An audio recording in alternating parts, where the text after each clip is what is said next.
Hello friends, मैं N K Vishal अपने YouTube channel O N Spencer पर आपका स्वागत करता हूं। और आज हम किसी स्टॉक का एक्शन नहीं करने जा रहे हैं। आज हम स्टॉक ट्रेडिंग जो आपकी एक आदत है उसके उसका हम एक्सरे करेंगे कि हाँ, किस तरह से करना चाहिए स्टॉक मार्केट में ट्रेडिंग। और उसके लिए हम कुछ आपको रूल्स बताएंगे जो आप खुद से सेट कीजिए, क्योंकि इस मार्केट का कोई रूल नहीं होता है। आप जो खुद से रूल बनाते हैं उसको मेंटेन कीजिए। और आपके रूल में क्या शामिल होना चाहिए, लगभग हम वो बता रहे हैं। बाकी तो आपकी मर्जी, क्योंकि पैसा आपका है। Golden rules for stock market trading. Don't use brokers limit. मैं बार बार बोलता हूँ कि अपना पैसा अगर आपके पास 100 रुपये है, हमेशा 80 रुपये पोर्टफोलियो में डाल के रखिए। 20 रुपये बचा के चलिए, ना कि उल्टा हम ब्रोकर से लिमिट लें। क्योंकि ब्रोकर्स हमें हम लिमिट तो ज़रूर दे देंगे, लेकिन अगर मान लो 100 रुपये पे उन्होंने 200 रुपये का लिमिट दिया और 200 रुपये लिमिट पे लॉस हो गया 20% का, तो हमारा 100 पे तो 20 ही रुपये जाता है, लेकिन वहाँ 200 पे 40 जा रहा है। और हमारा टोटली लॉस जो है वो 40 रुपये का हो रहा है। हम प्रॉफिट तो सोचते हैं, बट लॉस का नहीं सोचते हैं, जो कि गलत है। इसलिए मैं कह रहा हूँ कि ब्रोकर्स की लिमिट का कभी यूज मत कीजिए। हमेशा अपने पैसे को यूज कीजिए और उसमें भी कुछ पैसा बचा के चलिए, जिससे मैं कभी सेल लगे मार्केट में, कभी अचानक से बहुत बुरी तरह गिरे, उस समय जब कौड़ियों के भाव में शेयर मिलते हैं, उस समय आपको लिमिट नहीं मिल पाएगी। उस समय इसका यूज कीजिए, कुछ पैसे बचा के चलिए। तो लिमिट ब्रोकर्स को लेने के बजाय हमेशा आपके अकाउंट में कुछ पैसे सेफ रहने चाहिए। अब आगे चलते हैं। Second rules, don't trade for intraday target. चाहे कितने भी बड़े एनालिस्ट हों, मैं क्लियरली बता दूं, आप कभी ये भरोसा मत कीजिए कि जो उन्होंने टारगेट दिया है वो इंट्राडे में हिट हो जाएगा।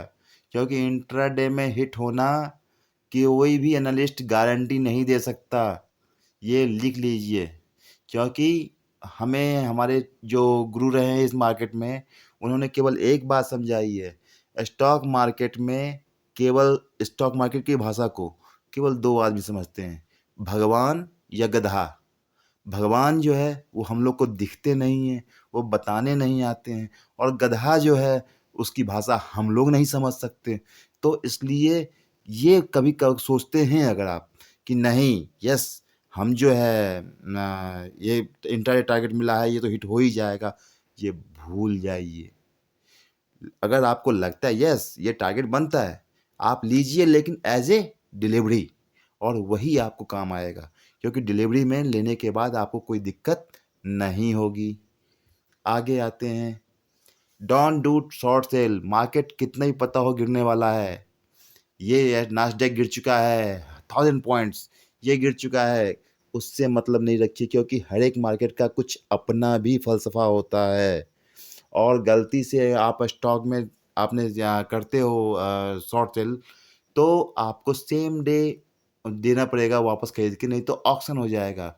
और ये ऑक्शन कैसा होगा, क्या होगा, जिनके साथ हुआ है वही बता सकते हैं। तो मेरी लिहाज से, क्योंकि मैं इसका भुक्तभोगी ही रहा हूँ, और इसी कारण से आज मैं मार्केट में हूँ, मैं कह सकता हूँ। बिकॉज आज से लगभग 18 साल पहले, 17-18 साल पहले मैंने पहली बार शॉर्ट सेल किया था, और उसमें इतना अच्छा खासा नुकसान दिया था कि उसे कमाने में, उस नुकसान को भरने मुझे 3 साल लगे थे। तो please don't do short cell.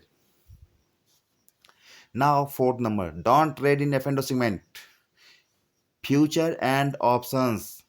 Future किसी का फ्यूचर बनने नहीं देता है, और ऑप्शन किसी के लिए ऑप्शन नहीं छोड़ता है। इस बात को गांठ में बांध लीजिए। एक आदमी किराए पर रहता था एक मकान में, उसने मकान मालिक को बताया फ्यूचर एंड ऑप्शन, और अब दोनों आदमी किराए के मकान में रहते हैं। तो इस बात को दिमाग में बांध बिल्कुल बैठा लीजिए कि फ्यूचर एंड ऑप्शन में, इस सेगमेंट में हमें नहीं घुसना है, नहीं घुसना है, नहीं घुसना है। अगर, क्योंकि फ्यूचर बनाया गया था हैज करने के लिए, जो इक्विटी थी उसको हैज करने के लिए, लेकिन लोगों ने नेक्स्ट फ्यूचर खेलना शुरू कर दिया। फिर ऑप्शन बनाया गया कि फ्यूचर को तो हैज कर लो कम से कम, लेकिन लोगों ने ऑप्शन को ही नेक्ट करना शुरू कर दिया। तो मैं क्लियरली बता दूं, अगर मार्केट में बने रहना है तो एफ&ओ में नहीं करना है। B patience. मार्केट में हल्का सा गिरता है, आदमी लेता है 100 रुपये में कि ये बहुत अच्छी कंपनी है, वो 90 रुपये आता है, इसका लोगों की मेंटलिटी चेंज होना शुरू हो जाती है। अरे यार कंपनी अच्छी है कि नहीं है, शेयर चलेगा कि नहीं चलेगा। 80 रुपये आता है, कंपनी बहुत ख़राब हो जाती है, और वो मजबूरी में जो लिया था उन्होंने सिर्फ 5 दिन के लिए, अब कहते हैं मैं तो इसको 5 साल रख लूँगा। और ये भी बता दूँ, वो 5 साल रखना भूल जाइए, वो 6 महीने बाद जब वो 100 रुपये पहुँचेगा, वो सबसे पहले 100 रुपये बेच के बाहर होंगे। हो सकता है 95 बेच के बाहर हो जाए। तो ये मैं क्लियरली बता दूँ, पेशेंस रखिए, प्राइस के साथ अपने मेंटलिटी को चेंज ना कीजिए, क्योंकि मैनेजमेंट अगर तगड़ा है, मैनेजमेंट ईमानदार है, आपको रिटर्न मिलेगा। कंपनी डेब्ट फ्री है, आपको रिटर्न मिलेगा, इस बात की श्योरिटी है।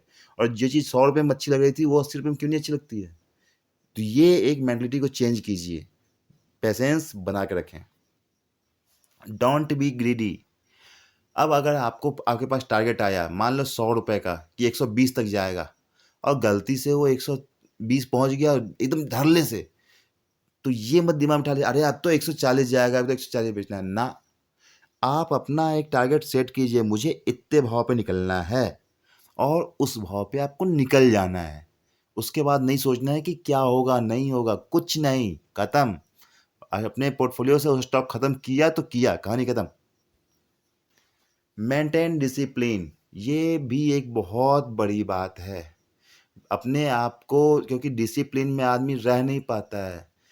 आज उन्होंने 10 शेयर लिया, कल हमारी न्यूज और चल गई, कल उन्होंने 10 शेयर और लिया, परसों भी काम किया, फिर 10 शेयर में काम किया।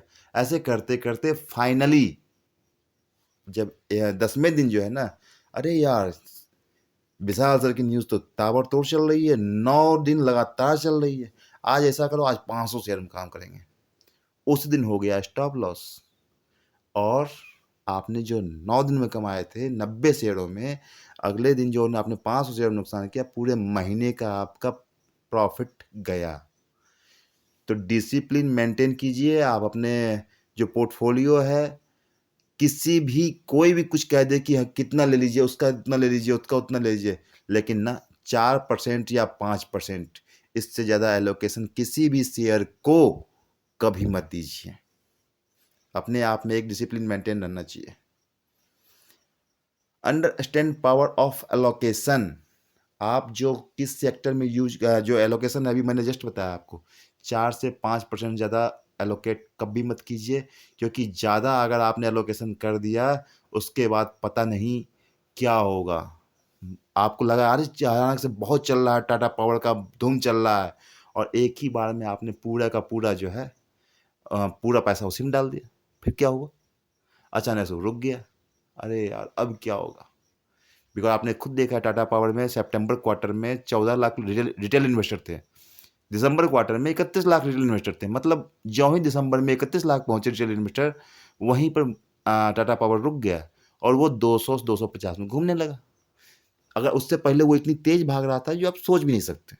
तो मैं बार बार बोलता हूँ, पावर ऑफ अलोकेशन को समझना भी बहुत ज़रूरी है, हमें किस सेक्टर में कितना देना है।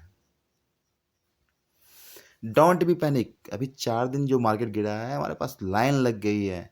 ये बात अलग है कि हमारे अपने क्लाइंटों की लाइन नहीं लगी है, क्योंकि हमारे जो भी हमसे सलाह लेते हैं और जो हमें जानते हैं, वो सीधा बोलते हैं यस कि हमें कोई टेंशन ही नहीं है, हमारा तो पैसा ही पूरा अभी तक हमने डाला नहीं है पैसे मार्केट में। तो मार्केट में अभी तक जब उन्होंने पूरा पैसा ही नहीं डाला है तो उनको लॉस कितना होना है। तो सीधी सी बात है, उस तरह से बच के चलिए, और पैनिक मत होइए। मार्केट गिरता नहीं, गिरता है, बढ़ता है, ये मार्केट का काम है। क्योंकि हार्ट बीट अगर चलती नहीं रहेगी तो फिर आदमी समाप्त हो जाता है, उसी तरह मार्केट भी समाप्त हो जाएगा। इसलिए ऊपर नीचे सब होगा। इन्वेस्ट इन इंडिया, मैं बार बार बोलता हूँ, मार्केट का टारगेट ज़बरदस्त होगा, क्योंकि भारत को बढ़ना ही बढ़ना है, बिना कुछ सोचे हुए, बिना समझे हुए बढ़ता रहेगा, इस बात की श्योरिटी है। बस थोड़ा रुक के कीजिए, कोई दिक्कत नहीं है, आपको मिलेगा, रिटर्न मिलेगा। आप मार्केट का पिछला हिस्ट्री देखेंगे, 10 साल का कोई भी टेन्योर उठा के देख लीजिए, आपको कभी भी नेगेटिव दिखाई नहीं पड़ेगा, इस बात की श्योरिटी है। आपको अगर कुछ समझ में नहीं आता, इंडेक्स ETF में काम कीजिए, कहीं कोई दिक्कत नहीं रहेगी। Exit is more important than entry. भाई एंट्री तो लोग करते हैं, क्योंकि इस मार्केट में ना कोई बिल्कुल नीचे खरीद पाया है, ना बिल्कुल ऊपर कोई बेच पाया है। अगर कर पाया है तो वो सिर्फ़ तुक्का है, ओनली तुक्का, कि यस मैंने ये सबसे ऊपर बेचा। अरे यार तुक्का लग गया। कोई कह के नहीं बेच सकता कि हम इसी रेट पे बेचेंगे, ये ध्यान रखिए। तो exit is more important then entry, इस बात को समझिए कि भैया हमने मान ली कोई चीज़ ₹100 में कर दी, 185 आ रहा है, तो बेचना भी तो होता है भाई मेरे, कि आप रखे रहोगे और रखे-रखे वो फिर 100 300 गया, 400 गया, फिर लौट के वो ₹50 आ गया। हम तो 300-400 तक तो बहुत खुश हुए कि यस मेरा पोर्टफोलियो बहुत बढ़ रहा है। लेकिन अगर वो फिर उसका नीचे आता है तब क्या करते हैं? फिर सोचते हैं कि अरे यार काश वहाँ तक भी पहुँच जाएगा तो बेच देंगे, और वो काश के चक्कर में कभी बिक नहीं पाता, और फिर वो ₹50 का शेयर जो अपने ₹100 में लिया था वो ₹80 में बिक रहा होता है। तो एग्ज़िट भी करना उतना ही इम्पोर्टेंट है जितना एंट्री करना। क्योंकि पोर्टफोलियो स्टॉक, आप अपना एक लिमिट लगाओ ना, हमें टारगेट इतना सेट किया हमने कि हाँ, उतने टारगेट निकलना है, कहानी खत्म। उसके बाद कोई ग्रीड नहीं करना है, कोई लालच नहीं, सीधा निकलना है तो निकलना है, कहानी खत्म। Market is too dynamic, understanding understand it and after that trade in stock market. मैं बार-बार बोलता हूँ, मार्केट सबसे डिफरेंट होता है। जो मन होता है ना, मन आपका, वो जितना चंचल होता है, उससे ज़्यादा चंचल ये मार्केट है। तो कृपया करके इस चीज़ को पहले भली-भाँति समझ लें कि मार्केट कुछ भी कर सकता है, कुछ भी हो सकता है। हमेशा मार्केट में वही पैसा लगाएँ जिससे आपको सर्दी-गर्मी का एहसास ना हो, तो उसके बाद ही काम करें। आपको हमारा ये एक्स-रे जो स्टॉक मार्केट ट्रेडिंग के बारे में था, कैसा लगा? प्लीज़ हमें बताएँ कमेंट बॉक्स में, और इस वीडियो को लाइक करें, शेयर करें, सब्सक्राइब करें। शायद शायद इस वीडियो से कोई एक बंदा भी अगर मार्केट में अपने आप को सेफ कर पाता है और अच्छे से अपने पोर्टफोलियो को बढ़ा पाता है, तो यही हमारी उपलब्धि होगी। धन्यवाद। जय हिंद, जय भारत।